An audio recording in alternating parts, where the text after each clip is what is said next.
Hello കുട്ടികളെ, SCERT പുറത്തിറക്കിയ ഓണപരീക്ഷയുടെ 6ാം ക്ലാസ്സിൻ്റെ കണക്കിലെ ചോദ്യപേപ്പറാണ് ഇന്ന് നമ്മൾ മലയാളം മീഡിയത്തിൻ്റെ ചോദ്യപേപ്പറാണ് ഇന്നത്തെ വീഡിയോയിൽ നമ്മൾ നോക്കുന്നത്.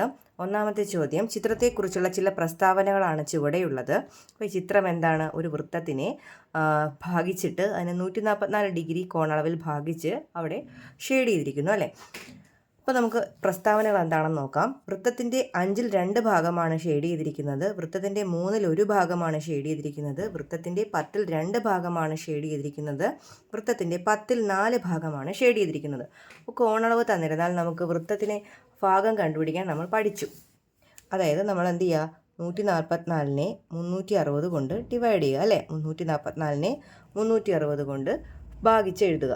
അപ്പോൾ നമ്മൾ ഇതിനെ എന്ത് ചെയ്യണം, കുറച്ചുകൂടി ചെറിയ ഫ്രാക്ഷനാക്കി എഴുതണം. എന്നാലേ നമുക്ക് ഇതിലുള്ളൊരു ഓപ്ഷൻസ് നമുക്ക് കിട്ടുകയുള്ളൂ അല്ലേ. അപ്പോൾ 144നെ ചെറുതാക്കുമ്പോൾ നമുക്ക് എന്താ 72 × 2 എന്ന് നമുക്ക് 144നെ എഴുതാൻ പറ്റും. കാരണം 144നെ 2 കൊണ്ട് ഡിവൈഡ് ചെയ്യുമ്പോൾ നമുക്ക് 72 എന്നാണ് കിട്ടുന്നത്. അതുപോലെ 360നെ 2 കൊണ്ട് ഡിവൈഡ് ചെയ്യുമ്പോൾ നമുക്ക് 180 എന്ന് കിട്ടും. അപ്പോൾ 180 × 2 എന്ന് എഴുതാനും പറ്റും. അപ്പോൾ 2 പോയി കഴിഞ്ഞാൽ നമുക്ക് 72/180 എന്ന് എഴുതാം. അതുപോലെ 72നെ 36 × 2 എന്ന് എഴുതാൻ പറ്റും അല്ലേ. 72നെ 2 കൊണ്ട് ഭാഗിക്കുമ്പോൾ 36 കിട്ടുന്നത്. അതുപോലെ 180നെ നമുക്ക് 90 × 2 എന്ന് എഴുതാൻ പറ്റും അല്ലേ. 180നെ 2 കൊണ്ട് ഭാഗിക്കുമ്പോൾ 90 എന്ന് കിട്ടും. ആ രണ്ടും ക്യാൻസൽ ചെയ്യാം. ഇനി നമുക്ക് 36നെയും 90നും നമുക്ക് ടേബിളുണ്ട്. 4ൻ്റെ ടേബിളിലുണ്ടല്ലോ, അല്ലെങ്കിൽ 9ൻ്റെ ടേബിളിലില്ലേ. ഇപ്പോൾ നമുക്ക് എങ്ങനെ എഴുതാം? 9 × 9 × 4 ആണ് 36, 9 × 10 ആണ് 90. അപ്പോൾ വെട്ടിക്കളയുമ്പോൾ നമുക്ക് 9 9 ക്യാൻസൽ ചെയ്ത് കളയുമ്പോൾ നമുക്ക് എന്ത് കിട്ടും? 4/10 എന്ന് കിട്ടും. 4/10 ചെറുതായി. ആ 4/10 എന്ന് പറഞ്ഞൊരു ഓപ്ഷൻ ഇതിലുണ്ടല്ലോ. 4ാമത്തെ ഓപ്ഷൻ എന്താണ്? 4/10 ഭാഗമാണ് അല്ലേ. അതുപോലെ ഈ 4/10നെ 4/10നെ വീണ്ടും ചെറുതാക്കാൻ പറ്റുമല്ലോ. എങ്ങനെ എഴുതാം? നമുക്ക് 2/5 എന്ന് എഴുതാമല്ലോ.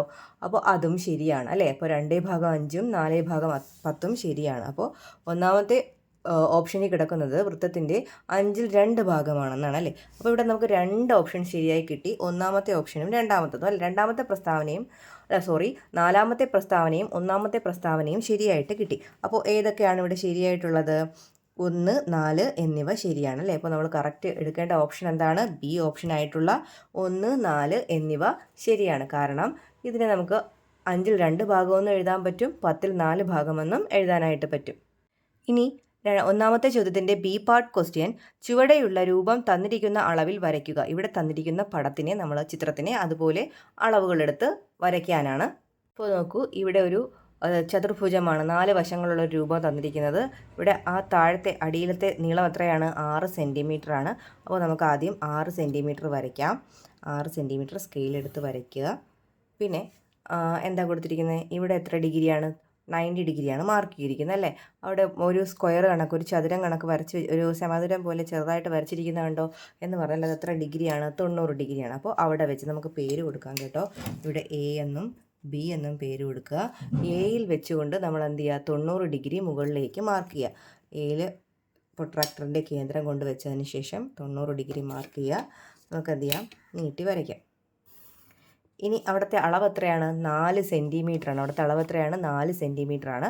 അപ്പോൾ സ്കെയിലിൽ അല്ലെങ്കിൽ കോമ്പസ് ഉപയോഗിച്ചുകൊണ്ട് 4 സെൻറ്റിമീറ്റർ എന്ത് ചെയ്യുക? ഇവിടെ മാർക്ക് ചെയ്യുക. 4 സെൻറ്റിമീറ്റർ മാർക്ക് ചെയ്തു. എന്നിട്ട് അവിടെയും പേര് കൊടുക്കാം. നമുക്ക് സി എന്ന് ഞാൻ പേര് കൊടുത്ത് ഈ മാർക്ക് ചെയ്ത പോയിൻറ്റിന് ഇവിടെ 4 സെൻറ്റിമീറ്റർ എന്ന് എഴുതുക. 4 സെമി. അടുത്തതായിട്ട് ഈ കോർണറിൽ നിന്ന് ഇവിടെ എത്ര ഡിഗ്രിയാണ്? 60 ഡിഗ്രി അല്ലേ. അപ്പോൾ ബി എന്ന് പറയുന്ന പോയിന്റിൽ കൊണ്ടുവച്ച് നമ്മൾ 60 ഡിഗ്രി മാർക്ക് ചെയ്യുക. ലെഫ്റ്റിലേക്ക് 60 ഡിഗ്രി മാർക്ക് ചെയ്യുക. ഇനി ആ പോയിൻറ്റും ബിയും കൂടി ചേർത്ത് വരയ്ക്കുക, നീട്ടി വരയ്ക്കുക. ഇനി അവിടുത്തെ അളവ് എത്രയാണ്? വശത്തിൻ്റെ നീളം എത്ര തന്നിരിക്കുന്നത്? 4.5 അല്ലേ. അപ്പോൾ സ്കെയിൽ ഉപയോഗിച്ചുകൊണ്ട് 4.5 ഇവിടെ മാർക്ക് ചെയ്യുക. 4.5 മാർക്ക് ചെയ്തതിന് ശേഷം അവിടെയും പേര് കൊടുക്കാം. ആ മാർക്ക് ചെയ്ത പോയിൻറ്റിന് ഡി എന്ന് കൊടുക്കൂ. ഇനി സിയും ഡിയും കൂടി നമുക്ക് യോജിപ്പിക്കാം. കണ്ടോ, ഇവിടെ നമുക്ക് 4.5 സെൻറ്റിമീറ്റർ എന്ന് എഴുതാം. താഴത്തെ വശം 6 സെൻറ്റിമീറ്റർ ആയിരുന്നു. ഓക്കെ, ബാക്കിയുള്ള വേണ്ടാത്ത ഭാഗങ്ങളൊക്കെ നമുക്ക് മായ്ച്ച് കളയാവുന്നതാണ്. കണ്ടോ, ഈ ചിത്രം വരച്ചു. ഇവിടെ എത്ര ഡിഗ്രി ആയിരുന്നു? 60 ഡിഗ്രി. ഇവിടെ എത്ര ഡിഗ്രി ആയിരുന്നു? 90 ഡിഗ്രിക്ക് നമ്മളിങ്ങനെ ഒരു സ്ക്വയർ മാർക്ക് ചെയ്ത് കൊടുത്താൽ മതിയാകും. ശരി. രണ്ടാമത്തെ ചോദ്യം, ചുവടെ കൊടുത്തിരിക്കുന്നവയിൽ 48 ഘന സെൻറ്റിമീറ്റർ വ്യാപ്തമുള്ള ചതുരക്കട്ടയുടെ വശങ്ങളുടെ അളവുകൾ ഏതാണ്? അപ്പോൾ ഇവിടെ താഴെ ഒരു 4 അളവുകൾ കൊടുത്തിട്ടുണ്ട്, 4 സെറ്റ് അളവുകൾ കൊടുത്തിട്ടുണ്ട്. ഈ അളവുകൾ ഏതെല്ലാം എടുത്താലാണ് നമുക്ക് ഒരു ചതുരക്കട്ടയുടെ വ്യാപ്തം 48 ഘന സെൻറ്റിമീറ്റർ കിട്ടുന്നത്?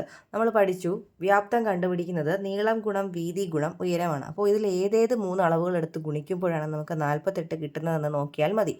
4 ഗുണം 3 12, 12 ഗുണം 3 36 അല്ല. 6 ഗുണം 4 24, 24 ഗുണം 2 48. നോക്കൂ, 6 ഗുണം 4 ഗുണം 2 അല്ലേ? നീളം വീതി ഉയരം. 6 ഗുണം 4 എത്രയാ? 24. 24 ഗുണം 2 എത്രയാ? 48. അപ്പോൾ 48 കിട്ടാൻ എടുത്ത അളവുകൾ ഏതൊക്കെയാണ്? ബിയുടെ ഓപ്ഷനാണ് അല്ലേ? അടുത്തതായിട്ട് ബി പാർട്ടിൽ ചോദിച്ചിരിക്കുന്ന ക്വസ്റ്റ്യൻ, ചതുരപ്പെട്ടിയുടെ ആകൃതിയിലുള്ള ഒരു അക്വേറിയത്തിൻ്റെ അകത്തെ നീളം 50 സെൻറ്റിമീറ്റർ, വീതി 40 സെൻറ്റിമീറ്റർ, ഉയരം 25 സെൻറ്റിമീറ്റർ ആണ്. അതിൽ എത്ര ലിറ്റർ വെള്ളം കൊള്ളും? അപ്പോൾ ചതുരപ്പെട്ടിക്കകത്ത് വെള്ളം കൊള്ളുന്നത് കണക്കാക്കാൻ അതിൻ്റെ ഉള്ളളവ് കണ്ടുപിടിച്ചാൽ മതിയാകും അല്ലേ? ഉള്ളളവ് കണ്ടുപിടിക്കാനുള്ള സമവാക്യം എന്താണ്? ഉള്ളളവ് കണ്ടുപിടിക്കുന്നതും വ്യാപ്തം കണ്ടുപിടിക്കുന്നതും ഒരുപോലെ തന്നെയാണ് അല്ലേ? നീളം ഗുണം വീതി ഗുണം ഉയരം. അപ്പോൾ ഇവിടെ ചതുരപ്പെട്ടിയുടെ അക്വേറിയത്തിൻ്റെ അകത്തെ നീളം എത്ര തന്നേക്കുന്നത്? 50. വീതി എത്രയാണ്? 40. ഉയരം എത്രയാണ്? 25. ഉള്ളളവ് കാണാമല്ലോ. 50 × 40 × 25. 50 × 40 × 25.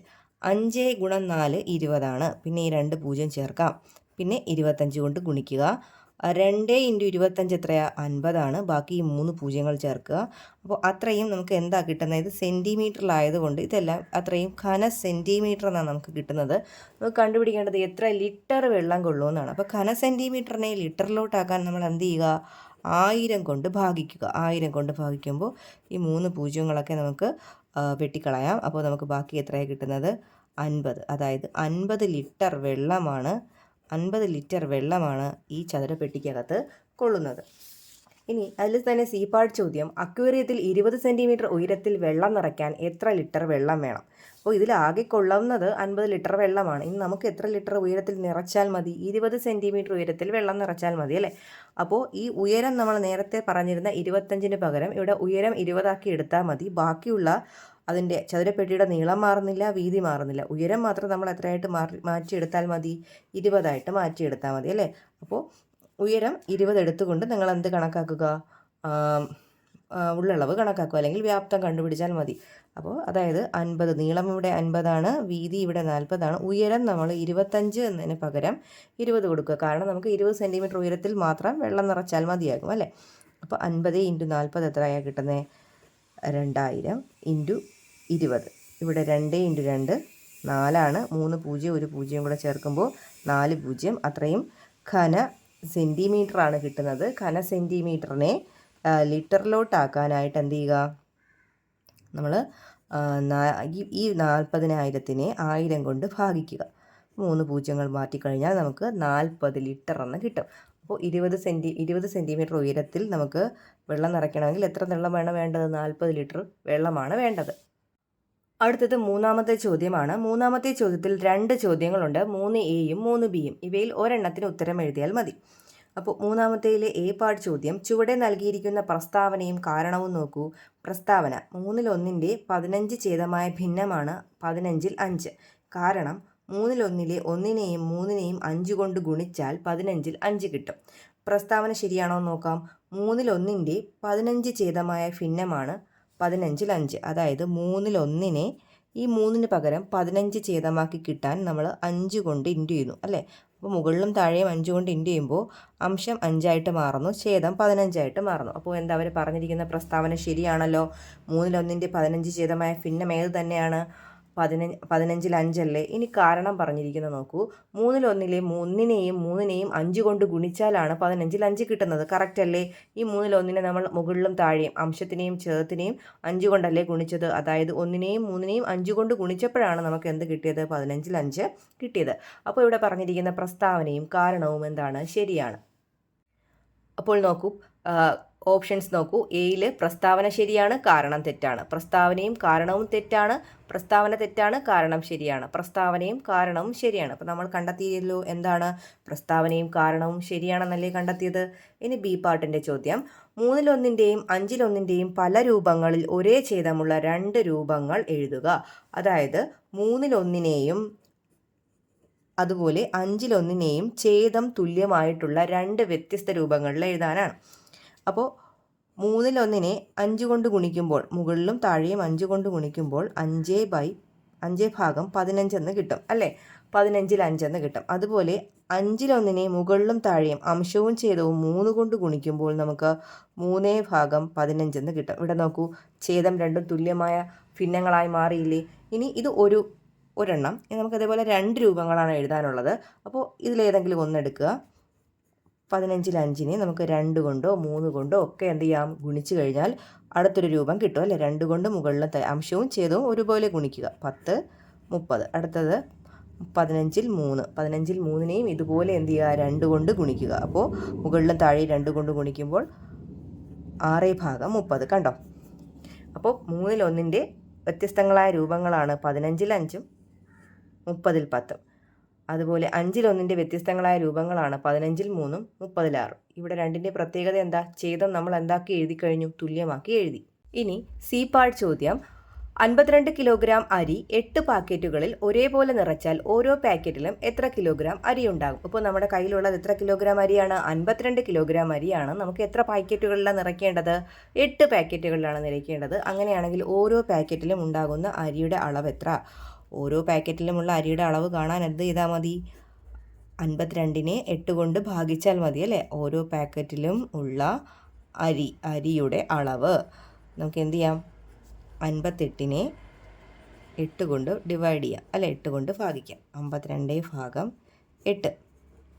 അപ്പോൾ നമ്മൾ കുറച്ച് ചെറുതാക്കി എഴുതണം അല്ലേ? ചെറുതാക്കി എഴുതിയാൽ മാത്രമേ നമ്മൾ ഭിന്നസംഖ്യ കറക്റ്റായിട്ട് എഴുതാൻ സാധിക്കുകയുള്ളൂ. അപ്പോൾ 52-നെ നമുക്ക് 2 കൊണ്ട് ഡിവൈഡ് ചെയ്യുമ്പോൾ 26x2 എന്ന് എഴുതാം. ഓക്കെ. അതുപോലെ 8-നെ നമുക്ക് 2 കൊണ്ട് ഭാഗിക്കുമ്പോൾ 4x2 എന്ന് എഴുതാം അല്ല? 4 × 2 2 ക്യാൻസലായി പോയി. ഇനി 26-നെ നമുക്ക് എങ്ങനെ എഴുതാം? 13x2 എന്ന് എഴുതാം.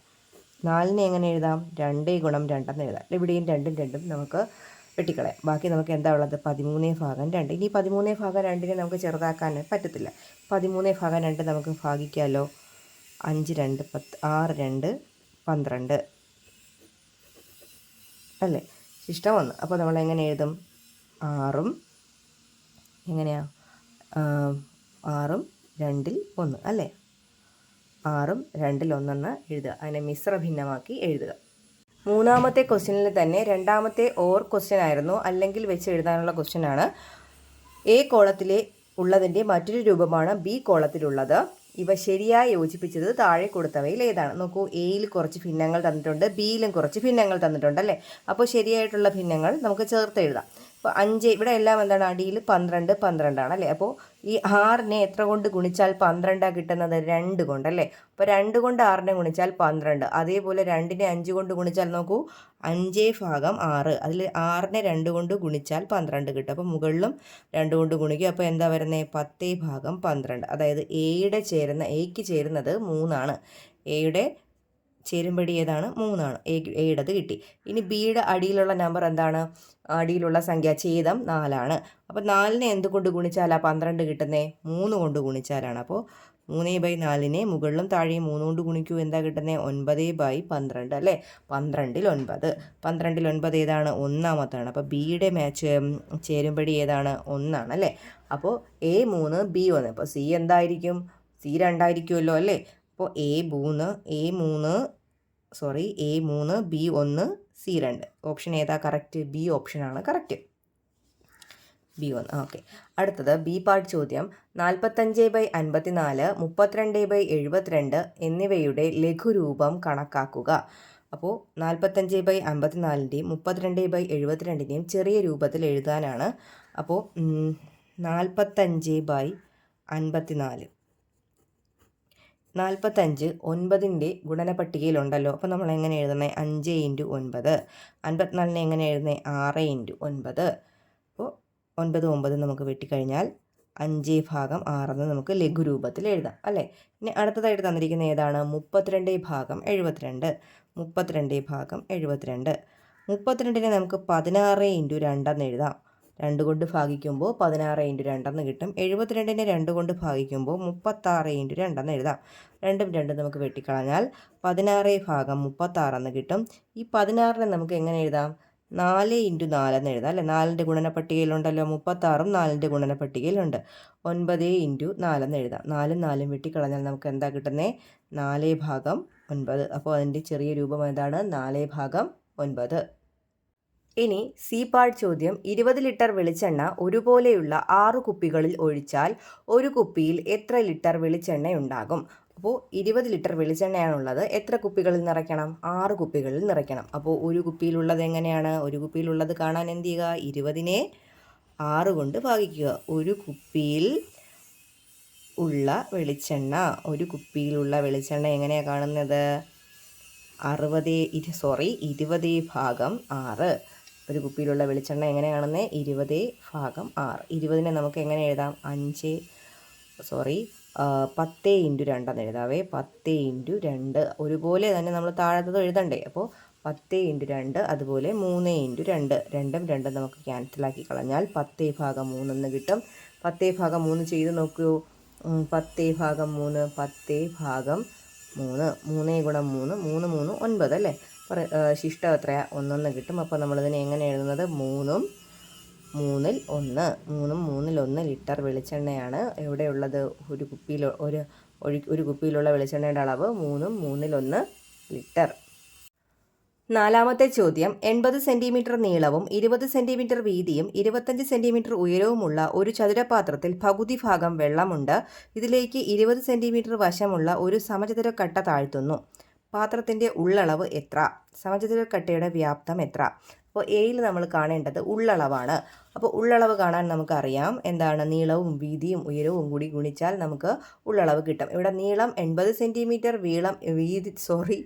വീതി 20 സെൻറ്റിമീറ്റർ, ഉയരം എത്രയാണ്? 25 സെൻറ്റിമീറ്റർ. അപ്പോൾ നീളം 80, അതുപോലെ വീതി 20, ഉയരം 25. ഇത് മൂന്നും കൂടി ഗുണിക്കുമ്പോൾ നമുക്ക് ഉള്ളളവ് കിട്ടും അല്ലേ. അപ്പോൾ ഇത് മൂന്നും കൂടി ഗുണിച്ചാൽ നമുക്ക് ഉള്ളളവ് കിട്ടും അല്ലേ.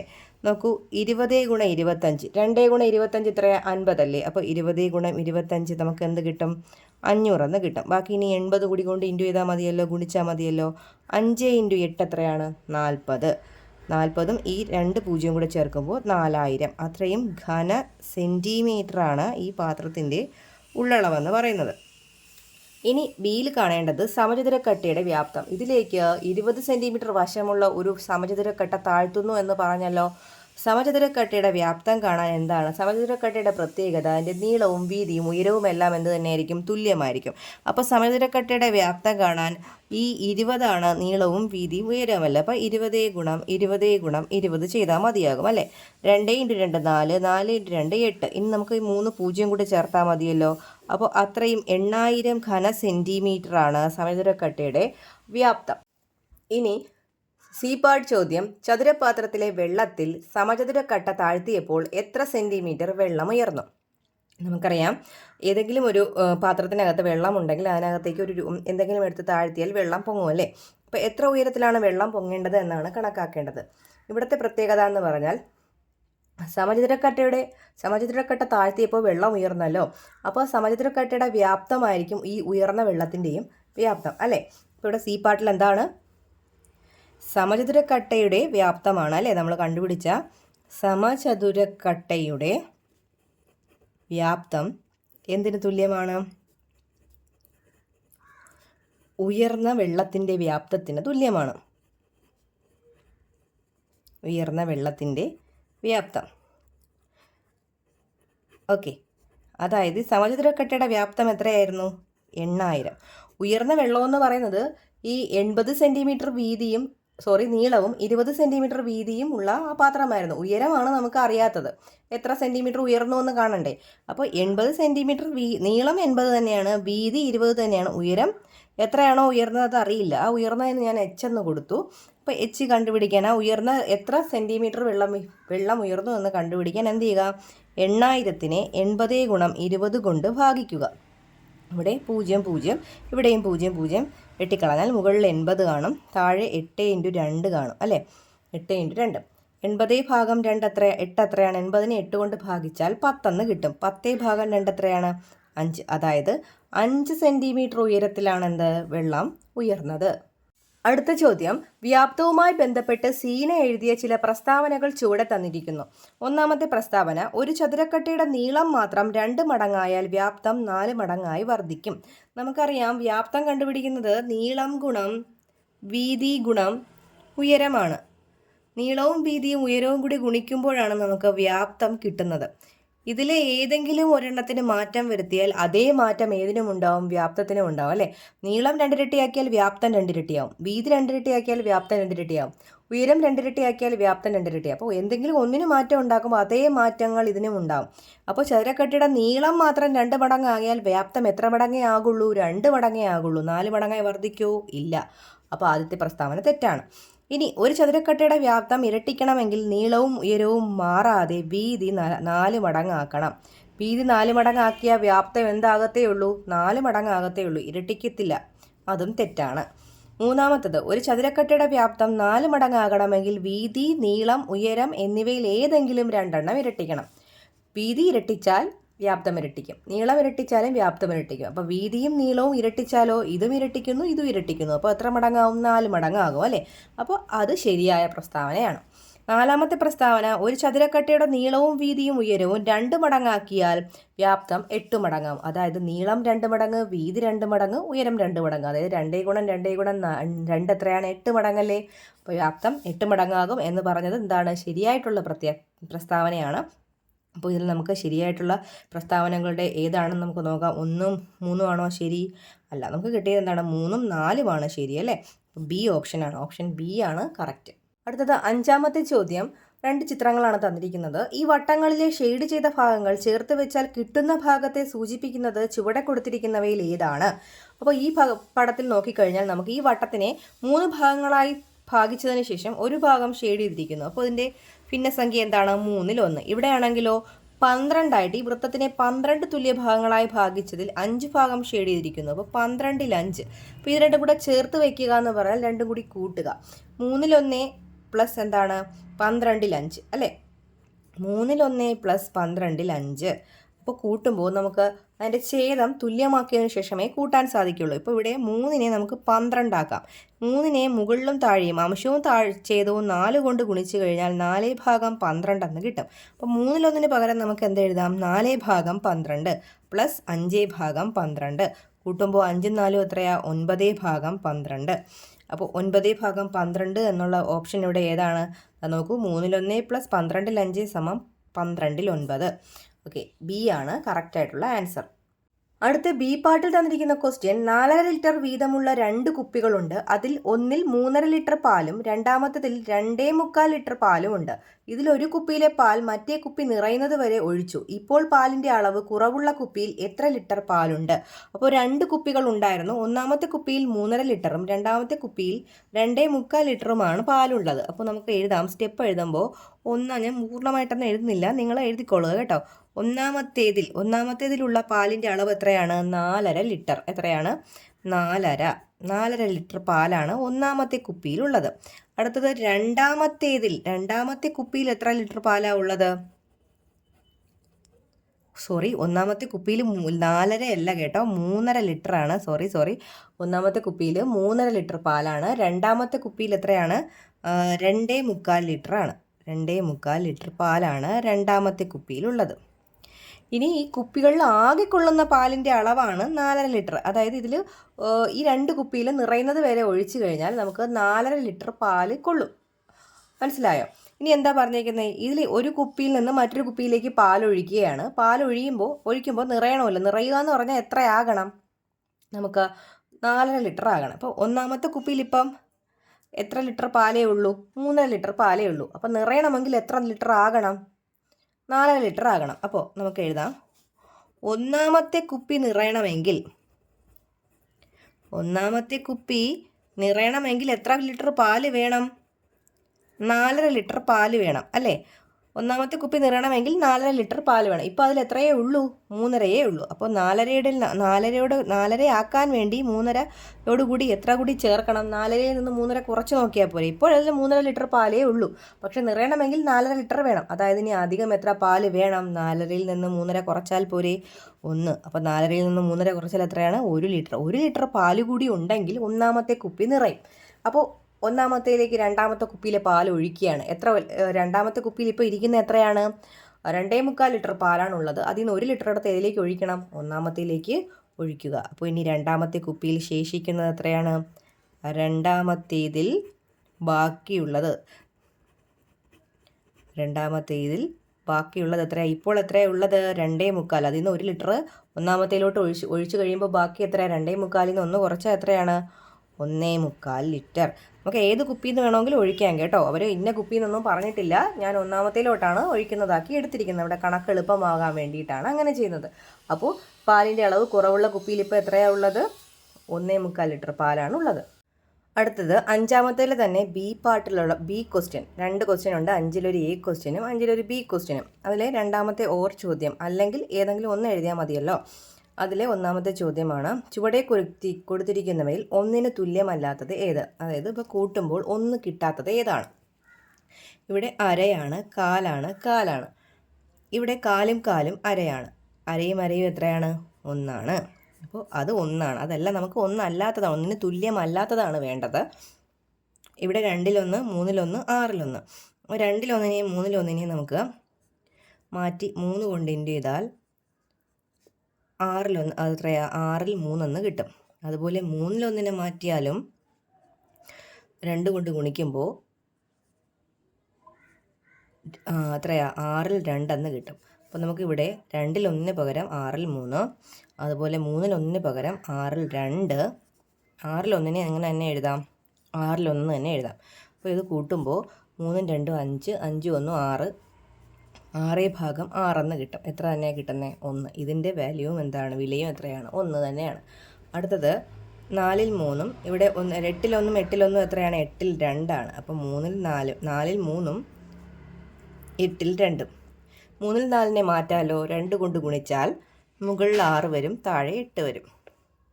അപ്പോൾ ഇതും 6-ഉം 2ഉം 8, 8/8 എത്രയാണ് കിട്ടുന്നത്? 1. അപ്പോൾ ഇതും 1. അപ്പോൾ 1 അല്ലാത്തത് ഏതാണ്? ഓപ്ഷൻ ഡി ആണ്. അടുത്ത ക്വസ്റ്റ്യൻ, അഖിലിൻ്റെ വീട്ടിൽ പശുവിനെ വളർത്തുന്നുണ്ട്. ഒരു ദിവസം രാവിലെ 6.5 ലിറ്റർ പാലും വൈകിട്ട് 5.25 ലിറ്റർ പാലും കിട്ടി. അന്ന് 2 നേരവും കൂടി 10.5 ലിറ്റർ പാൽ സൊസൈറ്റിയിൽ കൊടുത്തു. ബാക്കി വീട്ടാവശ്യങ്ങൾക്കായി ഉപയോഗിച്ചു. വീട്ടാവശ്യങ്ങൾക്ക് എടുത്തത് എത്ര ലിറ്ററാണ്? അപ്പോൾ 2 നേരമായിട്ടാണ് അഖിലിൻ്റെ വീട്ടിൽ പാല് കിട്ടുന്നത്. രാവിലെ കിട്ടിയ പാലിൻ്റെ അളവ് എത്രയാണ്? 6.5 ലിറ്റർ. 6.5 ലിറ്റർ പാലാണ് രാവിലെ കിട്ടിയത്. ഇനി വൈകുന്നേരം കിട്ടിയ പാലിൻ്റെ അളവാണെങ്കിലോ എത്രയാണ്? വൈകിട്ട് 5.25 ലിറ്റർ. 5.25 ലിറ്റർ. അപ്പോൾ ആകെ രാവിലെയും വൈകുന്നേരവും കൂടി ആകെ അവർക്ക് കിട്ടിയ പാലിൻ്റെ അളവ് 6.5 പ്ലസ് 5.25. ഇവിടെ 6.5 നമുക്ക് 6 അധികം അര എന്നും 5.25നെ 5 അധികം 3/4 എന്നും എഴുതാം. ഇവിടെ സംഖ്യകൾ 6ഉം 5ഉം ആണ്. അപ്പോൾ 6ഉം 5ഉം 11, അരയും 3/4 കൂടി എത്രയാണ്? 1.25. അപ്പോൾ 11ഉം 1ഉം എത്രയാണ്? 12. 12.25 ലിറ്ററാണ് അവർക്ക് 2 നേരവും കൂടി പാല് കിട്ടുന്നത്. ഇനി എന്താ പറഞ്ഞിരിക്കുന്നത്? 10.5 ലിറ്റർ പാൽ അവരിവിടെ കൊടുത്തു, സൊസൈറ്റിയിൽ കൊടുത്തു അല്ലേ? ബാക്കി വീട്ടാവശ്യങ്ങൾക്ക് ഉപയോഗിച്ചു. അപ്പോൾ ബാക്കി സൊസൈറ്റിയിൽ കൊടുത്തത് എത്രയാണ്? 10.5 ലിറ്റർ പാലാണ്. ബാക്കിയാണ് വീട്ടാവശ്യങ്ങൾക്കായിട്ട് ഉപയോഗിച്ചത്. അപ്പോൾ വീട്ടാവശ്യങ്ങൾക്ക് വേണ്ടത് എത്രയാണ്? ആകെ 12.25 ലിറ്റർ പാലുണ്ടായിരുന്നു. അതിൽ 10.5 ലിറ്റർ എവിടെ കൊടുത്തു? സൊസൈറ്റിയിൽ കൊടുത്തു. ശേഷിക്കുന്നതാണ് കണ്ടുപിടിക്കേണ്ടത്. അപ്പോൾ 12.25നെ നമുക്ക് 12 പ്ലസ് 1/4 എന്ന് എഴുതാം. അതുപോലെ ഇവിടെ മൈനസിന് ശേഷം 10നെ 10 പ്ലസ് അര എന്ന് എഴുതുക. 12നെ ഞാനൊന്ന് പിരിച്ചെഴുതുകയാണ്. 11 + 1 എഴുതുകയാണ്. പ്ലസ് 4 ഇവിടെ -2 കൊടുക്കുമ്പോൾ -10 -1/2 എന്ന് കിട്ടും. ഇനി 11ഉം 10ഉം കൂടെ കുറയ്ക്കുക. 11ഉം 10ഉം കൂടെ കുറയ്ക്കുമ്പോൾ എത്രയാണ്? 1 ഇനി 1ൽ നിന്ന് അര കുറച്ചാൽ എത്രയാണ്? അരയാണ്. പിന്നെ ബാക്കി ഇവിടെ ഉണ്ടായിരുന്നത് കാലാണ്. അപ്പോൾ 1ഉം അരയും കാലും. അരയും കാലും എത്രയാ?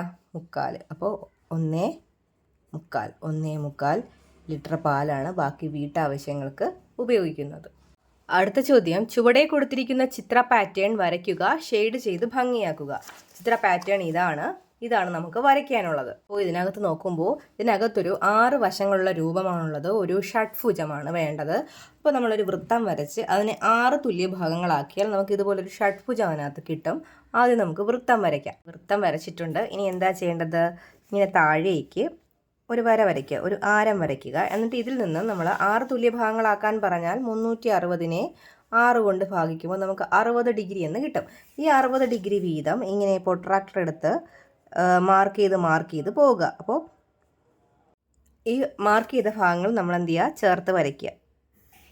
ഇനി വീണ്ടും ഇവിടെ നിന്ന് ഇങ്ങനെ 60 ഡിഗ്രി മാർക്ക് ചെയ്യുമല്ലോ. 60 ഡിഗ്രി മാർക്ക് ചെയ്ത് നമ്മൾ അതിനെ എന്ത് ചെയ്യുക? ചേർത്ത് വരയ്ക്കുക. ഇങ്ങനെ ചേർത്ത് വരയ്ക്കുക. ഇനി എന്താ ചെയ്യേണ്ടത്? ഇനി നമ്മൾ ഈ സർക്കിളിൽ കൂട്ടിമുട്ടിയ പോയിന്റ്, സർക്കിളിൽ കിട്ടിയ പോയിന്റുകളില്ലേ വൃത്തത്തിൽ കിട്ടിയത്, അതെല്ലാം കൂടെ നമ്മൾ എന്ത് ചെയ്യുക? യോജിപ്പിക്കുക. ഈ വൃത്തത്തിലെ ബിന്ദുക്കളെല്ലാം കൂടി നമ്മൾ യോജിപ്പിച്ച് വരയ്ക്കുക.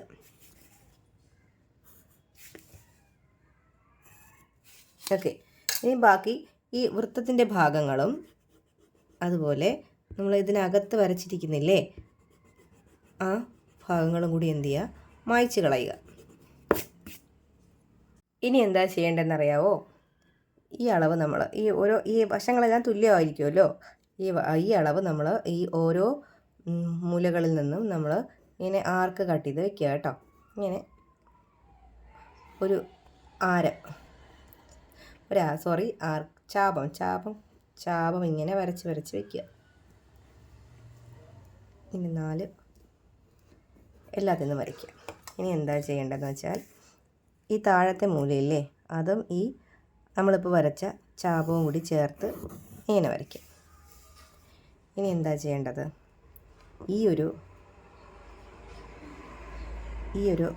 മൂലയില്ലേ, അല്ല ഈ ഒരു മൂലയും ഈ ഇവിടെ വരച്ച ചാപവുമില്ലേ, അതും കൂടെ ചേർത്ത് ഈ ചാപവുമായി ബന്ധപ്പെടുത്തിക്കൊണ്ട് ഇങ്ങനെ എന്ത് ചെയ്യുക? ഒരു ലൈൻ, ഒരു വര അങ്ങ് വരയ്ക്കുക. അതുപോലെ ഈ ഒരു മൂലയും ഈ ചാപവും ലക്ഷ്യമാക്കിക്കൊണ്ട് ഇങ്ങനെ വരയ്ക്കുക. നീട്ടി വരയ്ക്കണം കേട്ടോ. ഇതിൽ കൂടെ മുട്ടണമേ, അല്ലെങ്കിൽ തെറ്റിപ്പോവും. ഇങ്ങനെ വരയ്ക്കുക. ഇനി ഈ മൂലയില്ലേ,